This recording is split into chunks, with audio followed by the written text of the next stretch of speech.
Hey everyone, and welcome back to Full-On, your Fulham-centric football podcast. And we are going to talk about England at the Euros and the fact that we're in the final. Who would have thought, hey? Who would have thought? If you've heard any of our previous podcasts, you would probably think none of us because we're such negative Nellies. But I think we've actually got some decent discussion points this week that would be semi-positive. I mean, we're all Fulham fans, so don't get too hopeful about positivity, but we've got something to talk about. Gents, your thoughts on the last game against the Netherlands? I'll start with you. I will start. I'll start. Yeah, mainly only because Mozza obviously wasn't here and we were talking about England and playing. I know that Drew's obviously not here today, and he will probably agree as well. I was absolutely delighted with the quality that England came out with in that first half against Holland. We showed attacking intent. We looked like we were fluid on the ball. We just everything we were all moaning that we all wanted to see from England we saw in that first half against Holland. Second half, I don't quite know what happened. I think the occasion maybe got to us a little bit, and it became very, very, very intense. But in saying that, we didn't look like we didn't have control at any point during that second half. It's just a case of we lost quite a lot of our attacking intensity, and Gareth Southgate did that classic Gareth Southgate thing where he waited and he waited and he waited and he waited to make substitutions. But how can I make any comments about the man's substitutions when he brings on Ollie Watkins and he gives us the final? So it's absolutely amazing. Not in the month of Sundays did I think England were going to get to this Euros final. I'm over the moon that we have. I cannot wait. Obviously, by the time this comes out, the game would have been played. I'm so excited for it. I know I'm quite monotone in the way I'm speaking here, but that's because I'm trying to control myself from not getting too overexcited. And Yeah, for once, as a overexcited. well, the Fulham fan in me will not let me get excited because I'm too used to being disappointed. But we'll see. We'll see how it goes. But for me, it's a tough game. Obviously, we're going to speak in a minute about the game that's the final. But I think that it's fantastic, isn't it? It's just bloody fantastic. I can't really say much more than that. I'm super excited. I owe Gareth Southgate more apologies than I think anyone ever could in terms of bashing him for the way that he manages and his substitutes and stuff. But you know what? He's given us another final. What else can I say? Yeah, before I go on to my comments, Mozza. Yeah, you can't really knock the stats there, can you? So it's hard to have a grievance with Southgate, where he's got us into these finals yet again. And I think I saw someone say he's the most successful England manager we've ever had. I don't know if that's hyperbole or if that is the truth. But again, on paper, getting us into the semi-finals and the finals of the recent competitions that we've been in. The game we played against the Netherlands, I was delighted. That is the kind of England that I want to, the kind of football that I want to see England playing, and that I've seen us play in previous tournaments. And I was quietly confident. I had a feeling we would concede, and the goal that the Netherlands scored was a wonder goal. There's no taking away from that. And I thought, oh, here we go. Did we deserve that penalty? Was it a penalty? I don't think so. I haven't found anyone else yet that disagrees, but we'll take it. We'll take it. And Ollie Watkins, wonder kid, coming on and scoring that. And he was a sub. So this is what I mean. You can't really argue with the decisions that Southgate has made because they worked. I was actually more frightened of us losing to the Swiss beforehand. I thought we were going to get knocked out against them. So, yeah. Hey, we're in another final. And like you said, Ash, you as a Fulham fan, you hope for the best and expect the worst. So I want to get excited, but I'm just so fearful of the disappointment that comes with it. But how often does this happen? And will it happen again? Come win or lose, will this happen again? in the near future, for any tournaments that England are in. Yeah, I've got a few talking points that might start some discussion. I mean, with the Netherlands, it was clear it was their first semi-final in a long time. They showed up as if they were nervous to the game. That fluidity we had seen from them in the previous rounds just disappeared. I'm not even sure Cody Gakpo actually played, and if he did, he was completely absent from the game.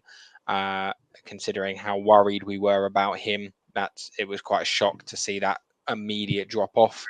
That doesn't mean that England didn't play well. England's first 45 were exceptional. Then they got into half time. Someone got in their ear, at least that's my anticipation of things, and told them to calm it down a little bit. And thus we saw a second half of slightly more typical Southgate football. But as you said, it worked. I'm not going to apologise for any of the things that I said because, in my opinion, they were right at the time and they're still right now. Within reason, we saw an excellent 45 minutes, and I think that's something that needs to be commended. And whether or not that was Southgate's doing or the players doing, either or, credit to whomever it was. I'm not about to point fingers in the wrong direction and give plaudits where it's not deserved, but I'm also not going to fail to applaud Southgate if it was in fact him telling them to pick up the urgency and move the ball quicker. I'd just ask, why hadn't it happened before before the first 45 minutes of the semi-final? There's a lot of clips doing the rounds from a particular YouTuber, Goldbridge, that where he has mentioned that he doesn't take back anything he said about Southgate, and that Southgate is still the luckiest guy on the planet, the highest paid international manager at the tournament. The way he happens to keep falling on the right side of the brackets of every tournament he's managed in, the crop of talent that he's got, compared to everyone other countries' crop of talent dwindling compared to what we've seen in previous generations of football. I don't necessarily agree with all of his standpoints, but what I do agree with what he said is that if we win this final and Southgate's first reaction is to go, "Oh, I told you so," I won't be listening, because I will be somewhere excited and celebrating the fact that I have seen my country in my lifetime win a major trophy. And I won't care what Southgate does next, or what he says next, or whether or not he comes for the fan bases that think he didn't do well. I doubt that would happen. He doesn't seem like the type. But if for whatever reason he were to come out in press conferences after the final and be like, "I told you so," I won't be there to hear it. So that's my standpoint on it. I'm worried, very worried, that Spain will teach us a footballing lesson, based on how well they've performed so far in this tournament. And I'm extremely worried that a 16-year-old will make Kieran Trippier look like he hasn't played football before. But I've been proven wrong so far this tournament. So fingers crossed, toes crossed, everything crossed. I'm extremely nervous, extremely excited. Yes, it's another final. Hopefully we can make amends on the previous one. But equally, I'd like to watch some good football for a final. I know finals traditionally aren't very exciting. Both teams are more worried about making a mistake than actually playing football. And that might benefit England, actually. That Spain don't come out guns blazing like they would do in any other round of the fixture, because it is the final. Who knows? But it's going to be an exciting one. I was debating before this episode started, recording my reaction as if we had won it and if we hadn't won it, and only posting whichever one happened to be the result. But I think I think I'll save that for a genuine reaction when we film next time. Boys, your thoughts versus Spain. What are you most worried about? I am worried about Spain. Spain for me, you guys obviously don't know me too well, but my wife has family that live in Spain. They live in Seville. and they are all super excited about the game coming up on Sunday. And they should be. Spain, we all rightly said before the tournament started, when we did our little preview of the tournament, that they are a very talented squad. Yes, they are a young squad. There's a lot of young players in there, but they've got an awful lot of good experience in there as well. And the young players play with a hell of a lot of freedom because they haven't got any weight of the nation on their backs. They just go and have fun. Yamal has proven so far in this tournament that he is an absolute world class player, and the fact that he is 16, and he is putting in the 17. performances he is 17 now. So yeah, I should say 17 of the today. Recording. He's 17 today of recording. The fact he's 17 years old and putting in the performances that he's putting in this tournament is so scary to think what he's going to be in the future. And if he can stay fit, my gosh, Spain are going to have some absolute class tournaments coming up because he's going to push them far. They've also had a lot of their sort of players that are a bit more fringe really show up in this tournament. Morata's come in and he's been outstanding. I really hope, and I really hate saying it, and it's really bad of me to say it, when that reporter fell on him after the game on Tuesday, I hope it actually did do some damage, because that's a bit of luck that England could really use, him not No being serious as good as he damage, has to been. clarify. No serious damage. Just Twisted ankle, will be out for 3 days. Like one yeah, of those. exactly. Yeah, because I am worried about it. Even looking at defensively, Mark Cucurella, who yes, he's been extremely lucky in this tournament, considering the world class save he made against Germany. He put up with a lot of pressure in that semi final. He was getting a lot of crowd boos towards him, and it wasn't from the French, it was obviously from the Germans in the crowd, because they were really unhappy about the save he made against them. But he managed to deal with that exceptionally well, and that's a lot of pressure to be on one player. And he looks good. My biggest concern, obviously, is the fact that they look so strong down the left-hand side, and we still don't have a natural left-handed player who has the ability to run up and down that wing naturally on their left-hand side. And it will put an awful lot on Kieran Trippier. And if by any chance Luke Shaw plays, an awful lot on someone who has not played a lot of football in the last year. So that concerns me massively. But if I want to look on the positives and go, let's look at England's strengths. Jude Bellingham will know an awful lot of that Spain squad, played against an awful lot of that Spain squad this season, and has done an outstanding job for Real Madrid in La Liga. So we'll probably be quite confident he can do a job for England. And hopefully he is big enough to help the rest of the squad deal with that. I don't really know what to expect from it. It's one of those ones where I sit here and I go, if England lose, do we look here and we go, we made a final when none of us thought we were going to do it, and be happy with that? Or should we expect to win and just go out and all out for it? I just don't know. The Spain squad are absolutely class, and they've been an absolute joy to watch during the Euros. And I genuinely would be more worried about playing them than I would have been playing France. So it's not the final, but we've had an easy route to the final in terms of our bracket. But if we want to win this one, we have to beat the best, and they certainly are the best in the tournament. That they are. I think, to go on your point of will we be upset after the final if we lose, I think it will highly depend on the manner that we lose.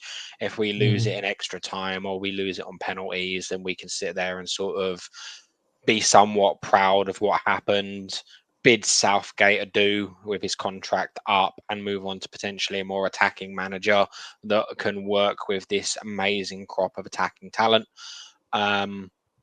If we get rolled over 4 or 5-0, then we can all scream and shout and plead and argue and be very thankful that Southgate's contract is coming to an end. If we win, he gets knighted, And in my opinion, hopefully he bows out as a victor and doesn't sign on for the World Cup, because again, I'd like a more attacking manager.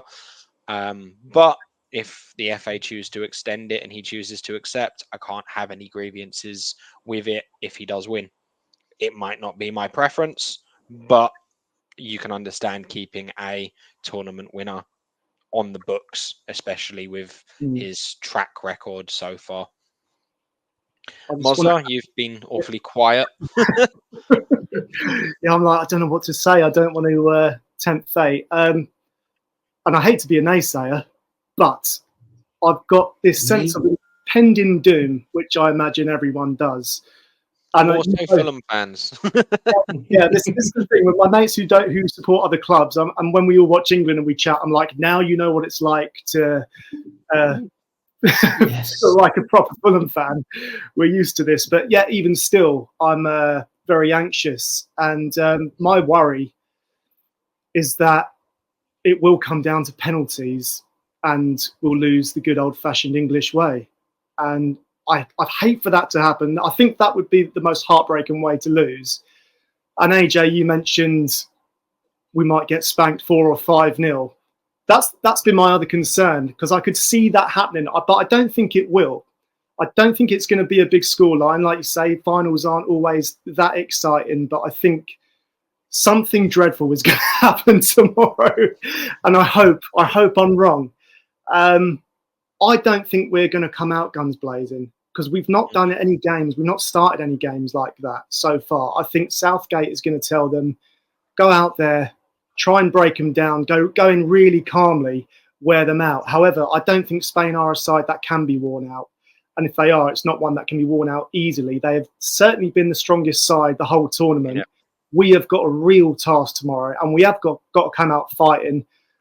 There's a reason why I'm not an England manager or a football manager, because I don't know the way for us to do this. We can speculate. I just really don't know. What we can't afford to do is, if it is all going wrong early on, is to wait till the 60th, 70th, 80th minute to make subs. Has he even made any subs at half time yet in any of our games? He made a substitution at half time for the semi-final, taking off Trippier and putting Shaw on. Oh, okay, fair enough. Well, so that's one, but still, yeah, I think we need to see early substitutions if it is going all Pete Tong. Yeah, depends how Pete Tong. If it's 1-0, maybe he holds out. If we're losing 3-0 at half time, clearly we need to do something. Lots of changes needed. But I think we're going to see the same side starting that we did for the last game. Yeah. I was just thinking if in the last game that we were playing, actually, has Anthony Gordon had any game time yet? Did he come on in any of the group stage matches? Early in the group stages, he played for, I think it was the end of the first game. Okay, right. I thought he had appeared, yeah. And I'm not, oh, go on.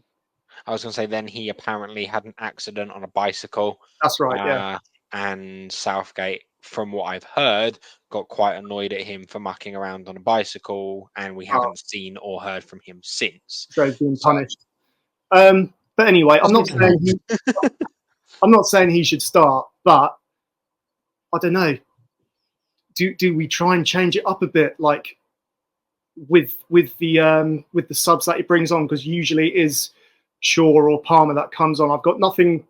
I don't have any issues with Palmer coming on, but Shaw, I think someone mentioned he hasn't played a lot of football. There's other options there. We've got Watkins. We've got, dare I say, Ivan Toney, who got an assist in the. Let's not forget his penalty as well. And the penalty. So, yeah, I don't know. Anything could happen. Anything's possible, and I'm just scared to make any predictions. But I will go into it positive and full of hope. So that's all we can do, I guess. I'll go in it positive, but only because I'm also going to be full of beer. I will say that I would say England can probably learn an awful lot from the final of the last Euros. we came out of the game against Italy in that final, and we went for it for the first 10 minutes. We managed to score an early goal, and we then sat back on it a bit. And I think that being pragmatic and being sort of methodical manager that Southgate is, I don't think he'll come out and he'll do the same thing. I think he'll maybe try change that up a little bit and try and manage that game plan a little bit better. I think that England's real asset for this game is going to be our midfield and trying to keep hold of the ball. I think this is going to be an awful big. This game is probably going to be the game of Phil Foden's life in terms of him proving just how valuable he is to England as a player. Because he's going to have an awful lot of work to do, not just covering in that middle so Jude Bellingham can drop in and drop out, but also helping out in that wing to make sure that Trippier, if he plays, or whoever ends up playing in that left position, can transition quite easily up and down that wing, which is going to be a hard job considering, that, as I say, Marc Cucurella has been playing as well as he has been for Spain, and that's going to be an awful hard job. I think that Nico England Williams have and Williams as well. That's exactly it, and that's a lot of pace. And I think that's Spain's biggest advantage is they have pace all over the pitch, whereas England have Kyle Walker. Yeah. So it's one of those things, and it's an aging Kyle Walker at that, and he is nowhere near as fast as he used to be, but he is still obviously, he can get those burners going. But try to be positive. I think England have to come out being positive. I don't think if England come out in this game and they try to defend, we'll get spanked. I sit on the other side of the fence with that. I don't want us sitting back for 90 minutes, but I also don't want us playing slow, lethargic possession, because this isn't the Spain of old. This isn't the Spain that wants 75% of the ball and to create chances through finding needle thread holes through our defense. Mm-hmm. This is a very direct, very fast, very attacking, very fluid Spain. They move without the ball better than any team I've seen in a long time. They have players moving selfishly into positions to open up space for other players. It's beautiful to watch, and that's what concerns me. If we play a game of trying to hold the ball and take the one or two chances that we get and aren't progressive with it and aren't moving the ball quickly, they will nab it off of us. They will counter quickly, dangerously, and aggressively, and we will be hurt by it. So yes, if we think we're the stronger team, retain the ball, but do so in a good fashion, like the first 45 minutes of the semi-final, not like 100%. we've seen in previous games where we're passing between the centre backs and dropping it into Maino or Rice, who pass it back to the centre back, or it goes out left to Trippier, he pushes up the pitch and then cuts back to the centre backs, back around the defensive line again until it gets back to Walker, who then doesn't have an outlet. That will get us slaughtered more than sitting behind the ball for 90 minutes, in my opinion. So I'm not saying play Jose Mourinho football and sit behind the ball for 90 minutes, because I don't think that will benefit us either, because we haven't done that all tournament, and it's not going to benefit us without a serious amount of pace in behind, which we don't have based on our play style. At the same time, I don't want to see us playing lethargic and getting caught out on the counter, because that's when it will end up 4-5, maybe even worse. But being on the more positive side of things, Spain could crumble under the weight of it being a final and play differently than they have for the rest of the tournament, and that could benefit us. So let's wait and see. Fingers crossed, toes crossed, everything crossed. Let's end on our score predictions. Ash. Okay. Head says 2-1 Spain, extra time. Something about watching one of my teams play a Spanish team in a final in Germany tells me that won't go well.